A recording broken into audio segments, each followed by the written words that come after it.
Feels like it's never gonna happen. Feels like we don't know how it's gonna happen.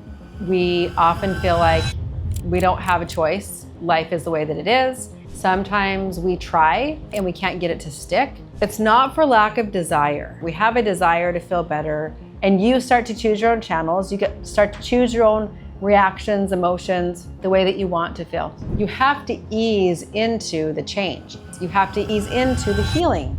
Welcome back to the Journey to Joy podcast. I am so excited to move on to this next phase inside the Journey to Joy. And now we're kind of going into that, not my experience, but now I'm going to be teaching you some things. So far, if you've listened to the Journey to Joy, you've been watching my progression, you've been watching my story. And I originally, when I started this podcast, it was me documenting my transformation journey, my emotional and spiritual and my nervous system, all the pieces, my mind, body, and spirit. I was documenting that change process. And I had no idea what was ahead of me. I didn't know what I was going to be experiencing. So if you've listened up till now, or if you haven't, I would encourage you to go back and re-listen. The episodes are fairly short, but I'd encourage you to go back and re-listen, because you will get to see how change actually happens. So when you get stuck and you feel like it's not possible to change, or it feels hard to change, or you don't even know why you feel the way that you feel, there's a lot of answers inside the example of what I had experienced.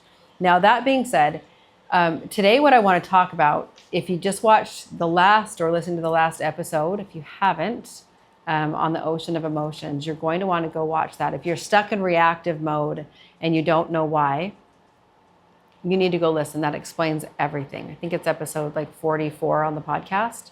44, maybe 45. Episode 45 on the podcast. Okay, go watch episode 45 or listen to episode 45. But that one's best done on YouTube, because I give you a visual explanation, actually from Waikiki Beach. So you're going to want to watch that one on YouTube.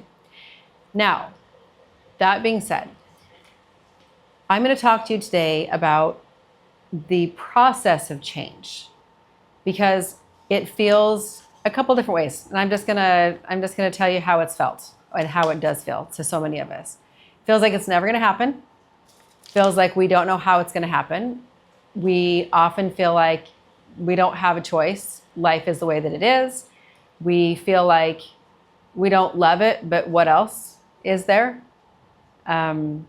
Sometimes we lack feeling the purpose. Sometimes we feel like it just sucks. Sometimes we try and we try and we try and we can't get it to stick. Or we try so hard and we feel like it's not changing, and so that's really frustrating. It's not for lack of desire. So let me just put that out there, okay? We have a desire to do it different. We have a desire to feel better. We have a desire that life gets to be different, that we don't love the circumstances that we're in so often. Now, as I'm saying that dramatically, it could be the most small of things. It could be, our lack of confidence, where we'd like to just have more confidence. It could be confidence personally. It could be confidence in business. It could be our relationships. It could be preparation for marriage or dating, or for a really big thing, or building a business, or even as small as I'm afraid to leave my room and go out of the house and talk to people. Everyone has their own flavor. It's like Baskin Robbins plus, right? Times 10. Everyone has their own experience and everyone has their own flavor. So I'm not going to be able to identify every single experience that everyone's having, but we all get to that thing where you don't like the way that it's going, or you don't like the way that you feel.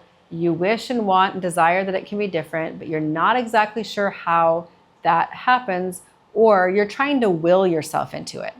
You're trying to motivational quote your way into being better, feeling better, doing it different. And motivational quotes aren't going to stick. They're going to make you feel good temporarily, and that's great. And they're like, give us some, reason to keep going, and they help boost us along the way.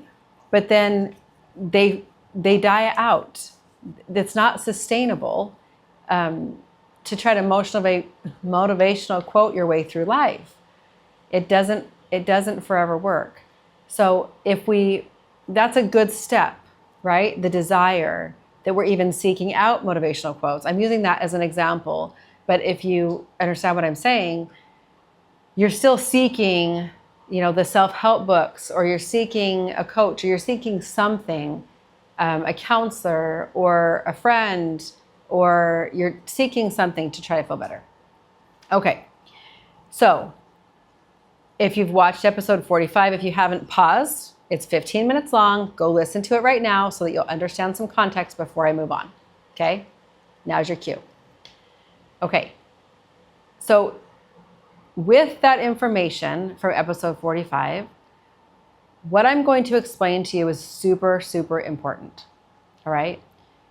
We are like an onion. We have layers. We have so many layers. And these layers, so I explained the layers in the last video as the rocks in the wall, right? And we have all these rocks, all these experiences, all these ideas, all these defense and protection mechanisms. All of those are stacked up, and they've built this beautiful wall that keep us safe. And it has kept us safe, okay? So we just want to give gratitude for our survival techniques, because they did help us survive. That's it. They did. Every survival technique that we have, every way that we figure out how to manipulate and maneuver around what we've maybe experienced, that's so purposeful, and we need to have so much gratitude. And I don't think I said that enough in the last video. We need to have gratitude for how beautiful and amazing our bodies are and our minds are, that it can be able to generate and come up with those survival mechanisms to protect us and protect our emotions. And because we can only handle so much, it is true. And so our bodies and our minds will react and protect us in a way that keeps us from collapsing. That's what they're designed to do, all right? So now, if we're like, okay, the threat is gone, we're not in that situation anymore. However, now, how do we peel back the layers? Well, I want you to think about this. So that rock wall was essentially holding the ocean back. Okay, it's holding the waves back in the ocean. Now, if I was to take down that whole wall right away at one time, the whole wall came down and crumbled, it would be overwhelming. Those people in that pool area in the ocean would get, they would drown. They would drown. They would get caught. They would drown. You have to ease into the change. You have to ease into looking at what hurts. You have to ease into the healing. You have to ease into the personal transformation. You have to ease into it. If you don't ease into it, you will collapse. Like, your brain and your body can't handle it. And I started to realize this when I started coaching one-on-one with people, and I started watching as we start to peel back the layers.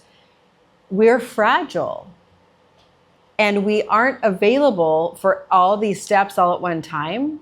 You can't just rip off the Band-Aid and tell somebody how it is. And then it's not just that we want to expect change. It's that if you rip off the Band-Aid and expose everything, it can cause collapse.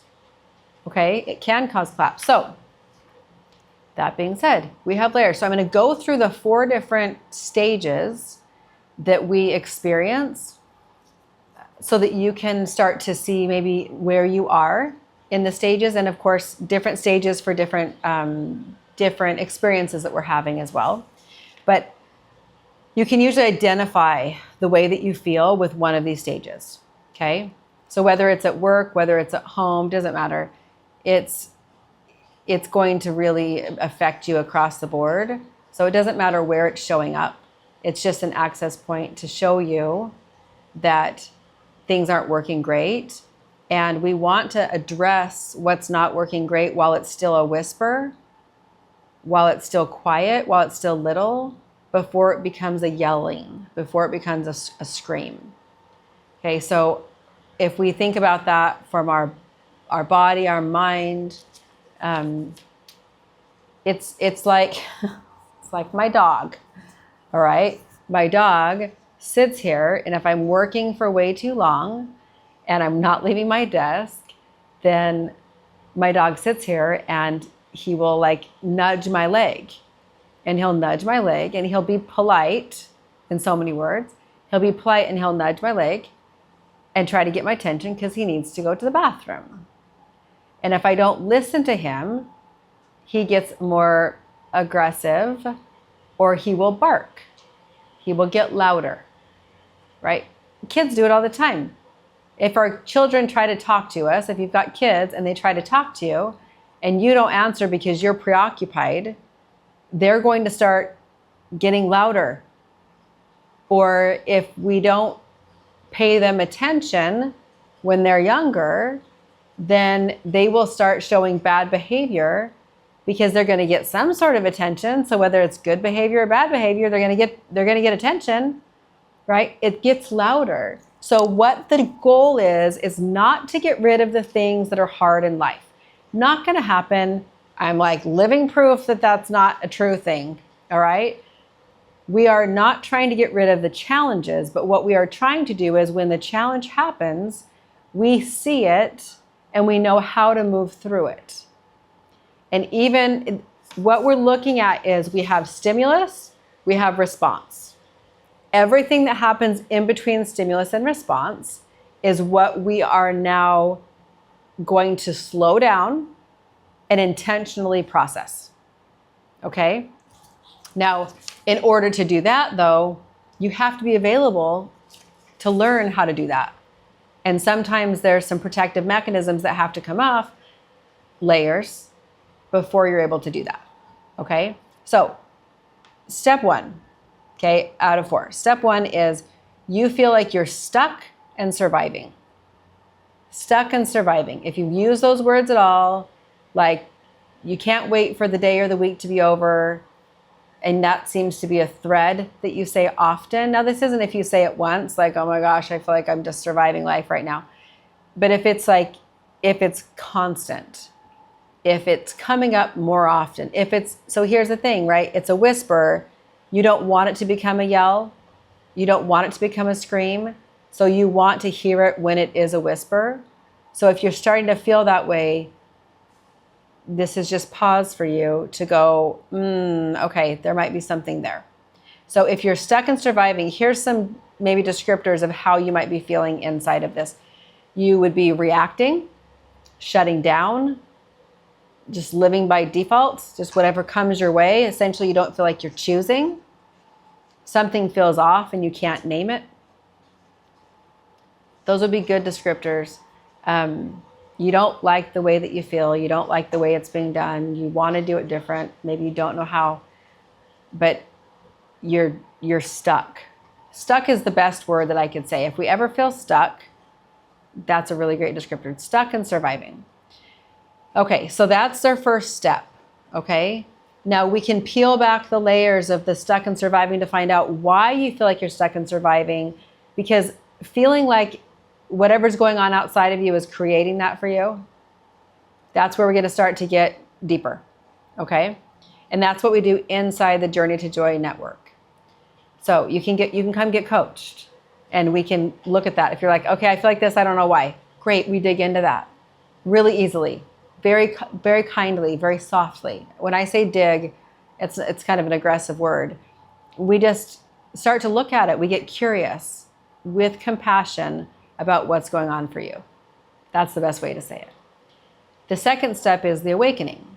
So once you start to understand why you felt like you were stuck and surviving, where that was coming from, then all of a sudden you go, oh, like it's possible. It's possible to do it different. This is what I would call like the awakening. You become willing. You don't have to have the answers yet, but you just are now available to look at possibility. Okay? You can look at possibility. You can get curious. When you are stuck and surviving, curiosity is not your number. It's not your number. You are stuck in surviving and you feel like I have no other choice but to do and be the way that I am. Or that this environment or this thing that I'm in, it's the way that it is. I hate my job, but by the way, I can't do anything about it. This is the only thing this is it, right? Okay, so stuck in surviving is going to be kind of a one-track fixed mindset. When we peel off those layers very quickly, very easily, we can peel off those layers, and then we get to that awakening where you now can see, oh, there's other things possible. This is so fun. When you get to just step 2, it's so much fun because you start to see possibility and life gets to be different. It's amazing. It's amazing. And I don't know if you've watched my experience, it's like, and you missed like the first year of my life before I ever started recording. Will be coming out in my book soon. But On My Way to You, by the way, is what the book is going to be called. But like being open to possibility, that just starts to feel great in and of itself. You don't even need anything else besides that right now. It feels so good, right? So that's the next step. The third step is now we're going to start to introduce you to some new tools. So you're going to start to learn tools. So we have been living life just by default. Like something happens, we respond. We either saw that behavior modeled for us, or, I mean, usually that's where it came from, or it's just a reactive behavior. But most of the time we saw it modeled somewhere. And so we kind of pick up what somebody else does. So living in Hawaii, I have to tell you, I say, yeah. I'm starting to pick up these like little phrases that people say. And I'm like, oh my gosh, I hear myself saying that. Yeah. Because people say that all the time, right? They ask a question, they go, yeah. Anyway, I'm finding myself repeating that when I'm on the phone. Your environment shapes you, totally shapes you. You know why I haven't done a video for a while? Because this girl doesn't get her hair done. Like I don't do my hair very often or get dressed because I'm in Hawaii. So I'm like walking around in my exercise clothes or a swimsuit or with beach hair and usually no makeup on. That's the way I live life now. What's my environment? When I was out working all the time, like in the face of the public, I was dressed up all the time. You change based on your environment. Well, you also learn based on your environment. It's not the environment's fault that you are the way that you are, but it is how you learned. We had to be trained somehow, right? So my dog right now, we'll just keep using him as an example. We live in a condo. So all my dog knows is that we go down 21 stories down an elevator so we can go outside, and he pees on this little piece of grass outside the front of the condominium. And then we take a walk around the block and then we go to the beach and he likes to play in the sand and then we come back home. He knows that. He doesn't know living in a house with a yard, which is what my other dogs knew. He has no idea that that even exists. It's not possible for him right now. He doesn't have any idea. No idea.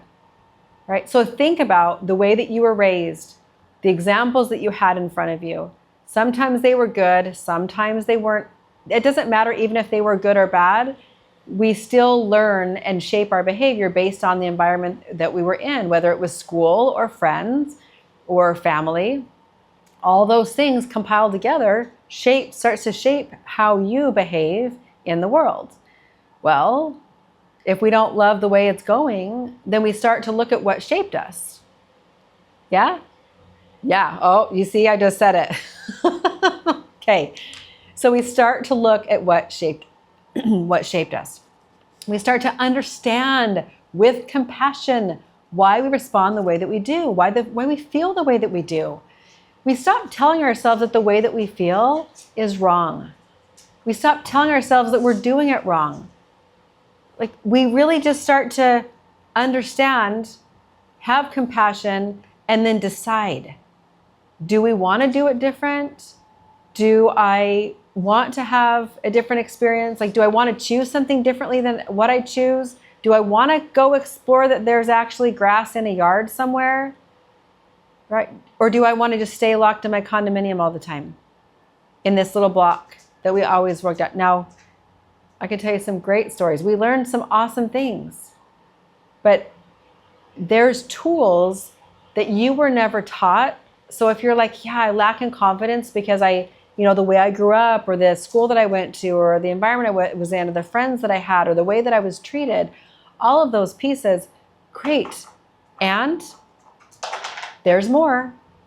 And there's new tools. There's tools that you just weren't taught, right? And when you get to learn those tools, you get to do life different. That's it. But we just weren't taught the tools. And we are searching Instagram, and we're looking, and we're trying to find, and we're reading all the motivational quotes we could possibly find. And we're trying to have the algorithm essentially feed us what it thinks that we need. Well, my algorithm for a long time thought I needed to know everything about a narcissistic date. Great. Then it thought I needed to know everything about dresses. And then it thought I needed to know everything about the Australian breakdancer. And then it thought I needed to know everything about the floods in Hawaii. The algorithm is feeding you. You're not choosing. It's feeding you and you're consuming.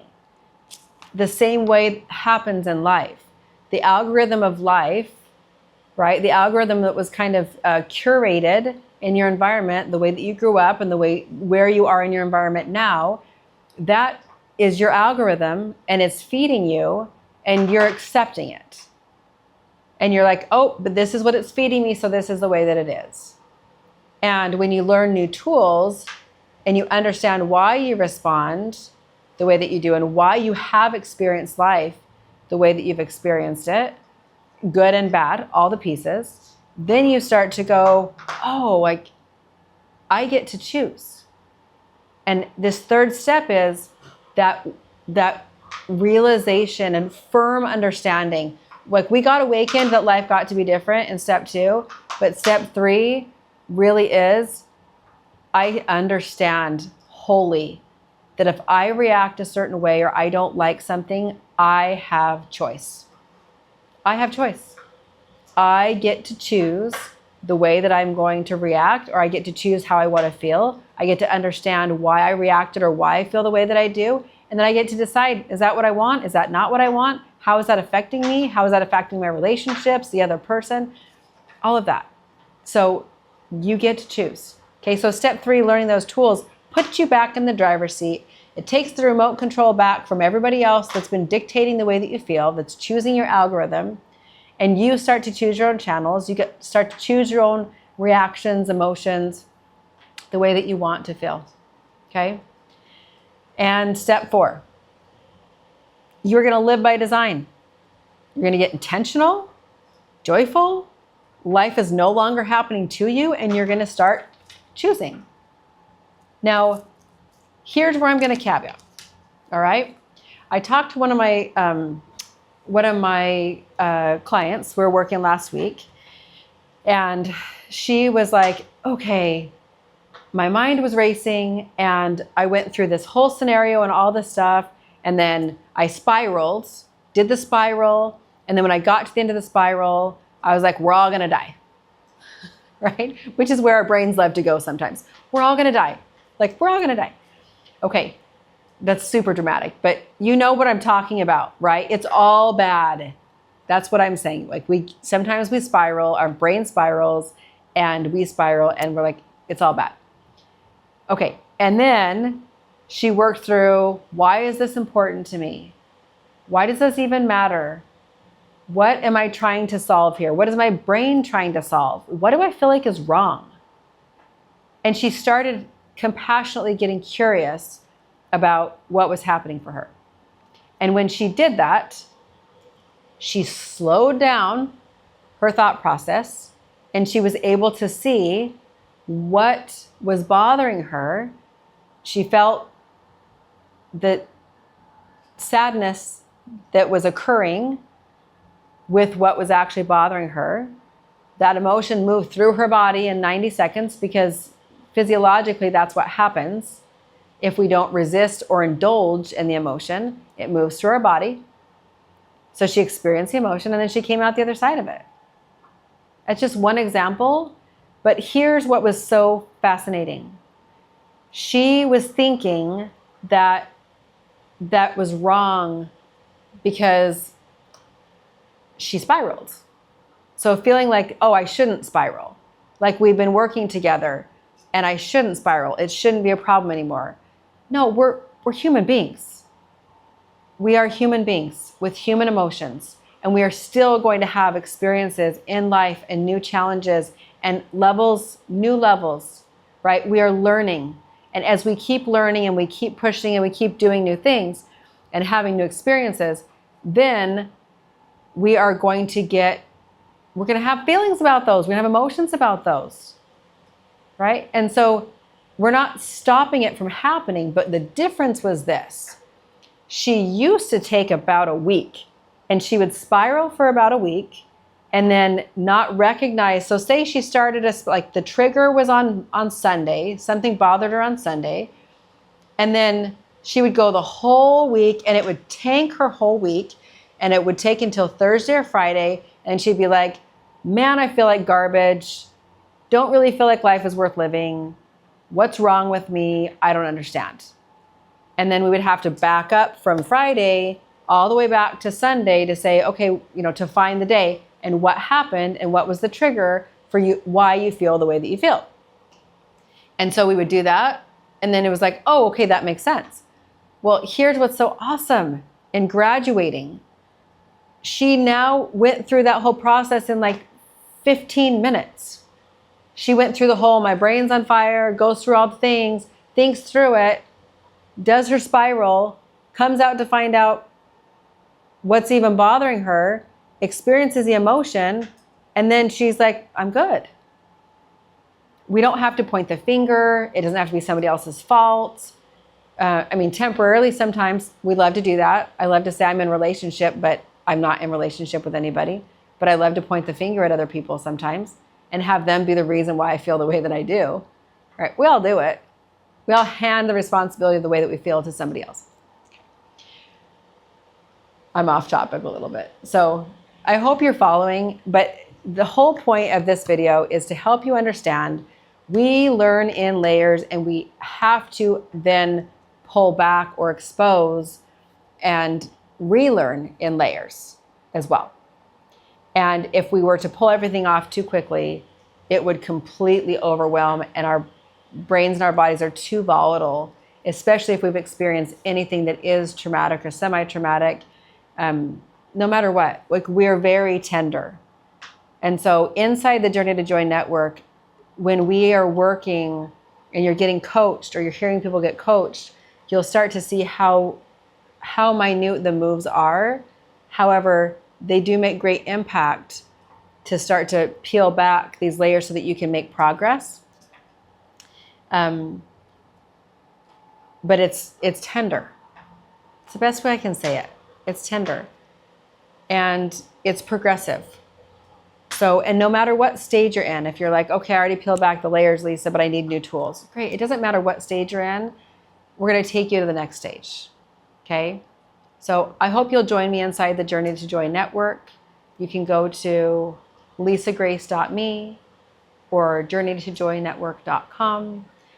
And for $39 a month, you can come get coached, and you can also listen to other people get coached. And there's 2+ options per week for sessions. So you can jump on at a time that works for you, or catch the replays and you can hear other people get coached, so you can start to maybe see yourself inside their story. That's actually, just so you know, the reason why I am providing those replays is because hearing other people get coached actually removes the barrier of insecurity or threat. It's not insecurity, but it's the threat that causes insecurity for us. So when we feel threatened, our wall goes up, really fortified, and we actually can't accept new information. So hearing other people get coached when it's not about you and it's on something else, or if I will tell you stories about my experiences, it actually removes that threat that personally feels threatening to you, so that it can start to release the grasp that it has on you, whatever's going on for you. So that's just one method. Anyway, so I hope you'll join me. I guess that's what I'm saying. I hope you'll join me. At $39 a month, it is created in a way that it's the most affordable way for you to come get coached and start to really uncover your worth, your personal worth, and your ability to choose so that you can live life by design. Wonderful. All right. Thank you for joining me on the journey to joy. And I will see you on the next episode.